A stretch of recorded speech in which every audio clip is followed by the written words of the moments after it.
just breakfast. We tried to invite you guys over, but you had already gone ashore.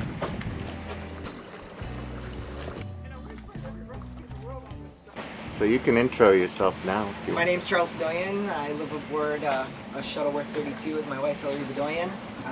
She was built in 2000 by Dale Schneider in Bokeelia, Florida. She's unique in that she's an open bridge deck catamaran, really light, relatively fast. We've equipped her totally for live aboard full time. We have a single dagger board. We only draw 18 inches with everything up. Rudders actually kick up on plywood plugs in case anything hits. We have 500 watts of solar up top. We have a wind generator. We're completely grid independent. We also have a 8-gallon per hour water maker that pretty much runs on solar, so we can make water anytime, anywhere. And it's all field replaceable, off-the-shelf parts, very easy to maintain and control. We're outboard powered, which is really unique also because we like this logic. You marry a diesel, you date an outboard. So if you ever get very upset with the outboard, you unscrew 4 bolts, throw it off, put a new one in, and you're repowered in less than 15 minutes. So you date an outboard, marry a diesel. The boat has 3 private cabins. The master suite is actually big enough that me and my wife can sleep sideways, which is rather unique. Previous to this, we lived on a 31-foot trimaran, and our thing was that everywhere you went, you had to move something to get to something. This boat's a little more luxurious, for lack of a better term. She's built out of foam core, and pretty much I feel comfortable taking her anywhere in the world. 6 or 7 of them have been built so far, and at least 1 has made a around the world single-handed, and 2 of them did a transatlantic with a group of kids from Switzerland. They actually built the boats at their school and actually helicoptered them over, I believe, into the ocean and sailed them across. Who was the designer? I forgot. John Shuttleworth. And Shuttleworth designs, and he actually designs. This is one of his smaller boats. He designs up to 130-foot trimaran mega yachts. Actually, one was just built in Hong Kong, a Dastra, which is like considered one of the luxury yachts of the world. What else can I tell you about the boat? Show me down. Yeah. So of course we're in cruising mode right now, so everything's kind of a disaster, but you can actually see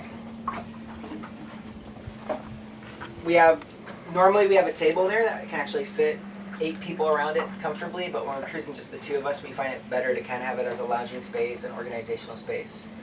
That's an Engel refrigeration unit. It draws 0.7 amps on refrigeration, so it's really, really efficient.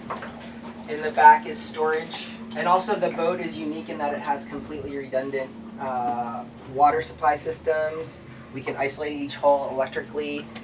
All the wiring and plumbing is exposed on the boat, which is good for maintenance and seeing any chafing and stuff. Here's actually the water maker system that we installed into the actual boat, and the guts of the unit are behind it. And what we did is we actually put the output to be a garden hose, so we can just thread any garden hose. So if someone really needed water, they'd come up here with their dinghy.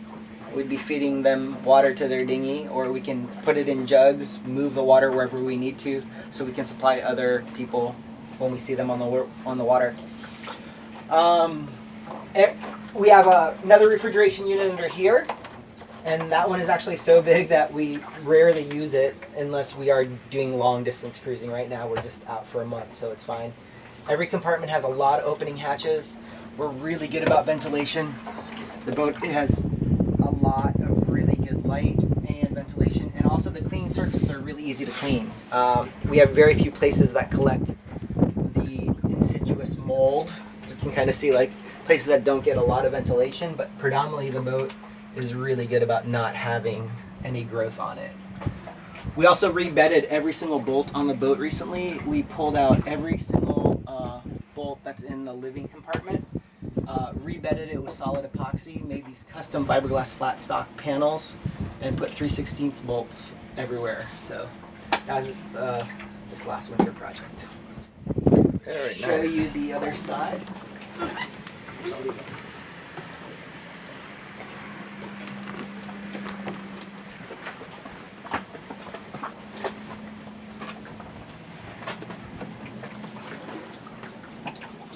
Sneaking in. No problem. Well, I know. I'm so glad. She's a good kid. She is. So one of the things that was unique about our shopping for the boat was that we were looking for a couple criteria. One was that we actually had tillers. We wanted tillers for the control of the boat, ease of maintenance, feel of sailing. We really are partial to tillers. Our old boat was a trimaran, a Corsair 31, so we were very used to tillers. So we were shopping for a boat with tillers. We were shopping for a boat with an outboard or outboards and with one head. That was our criteria. We feel that for the two of us, you don't need more than one head. And for our occasional guests, having them use one and knowing how to use it is the most efficient. Again, we have redundant systems. We have, I believe, 3 GPSs functional on the boat directly, not including iPads, iPhones, all those other devices, plus all our computers can work with them. We have a 500 amp hour battery bank. It's kind of a good thing in the sense we have ridiculous amounts of power. It's a bad thing in the sense there's a lot of weight. You know, one of the evolutions of the boat would be to consider lithium ion in the future when the price point becomes competitive and the charging systems become effective. If I was to build this boat again, or if I was to build this boat personally, I would do a much higher voltage system, minimize the electronics, try to run 24 volts, drop the gauge of wires because we do have a lot of wiring electrical systems. And that was the big evolution for us, understanding the difference between living on a small trimaran with minimal power banks to a boat with water maker, large solar arrays, all those capabilities, all those systems. There's a lot involved in electricity on a sailboat, more than I ever realized. And then again, you can see, you know, exposed wiring, exposed plumbing. There's only 2 through holes under the water. One, the intake for the head, one, the intake for the water maker. Everything else is above the water line, so we only have 2 holes under the water. Plus, because sat phone's here. Oh. Borrow it. Well, you're not on. You don't have internet access. Do you? No, we don't. We normally do. That's a rough one out here. We normally do. We have a wireless booster that's been really, really effective. Ubiquity or the Rogue Wave. It works really, really well. We've had, I think the most I've ever seen is about 4 nautical miles of range, and it was still functional, which is pretty impressive. But typically we just use a, whatever you call it, one of those access points, mobile access points, and stuff like that. Sweet. Our mast is 56 feet off the deck. We're about 62 feet off the water, and we do carry a ridiculous amount of sail area for a 32-foot catamaran. She is 24 feet, or 23 and a half feet wide. Sorry? The fort was pretty cool, isn't it? Yeah, it's really interesting. I wouldn't want to. Everything's controllable by the cockpit, which is unique. The jib is self-tacking, so we can control the jib from either side. The main traveler and main sheet are on both sides controllable. And then the only thing that we have to go to a unique side to use is the screecher. And the screecher is just a really big sail. We actually have it down now just for the windage. And a bunch of innovations, like every compartment we can get into. There's no hidden spaces anywhere, which is one of the things that I was really attracted to the boat. Also, pretty much the whole boat is non-skid. Right. It's really hard to slide anywhere, but at the same time, she's also when John designed her, he was thinking about aerodynamics as well as hydrodynamics. So that's kind of one of the unique things about her. She tacks within 84 degrees. So she's 42 degrees on each side with a single dagger board. And that's a combination of hull shape below the waterline and above the waterline because she has so little, her windage is reduced compared to most boats because of the curves that John put into her. She does really well upwind, and partially it's because he developed this whole shaped outside hull. Plus the whole hull is built like an egg, so it's a very strong structure. The whole boat is foam core. She is theoretically unsinkable, as unsinkable as you can make a boat. And she's great. We love her.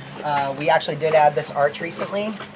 And the beauty of the arch is that we can actually have the grilling station there, fish cleaning station there, and we actually are able to bring our inflatable up into it.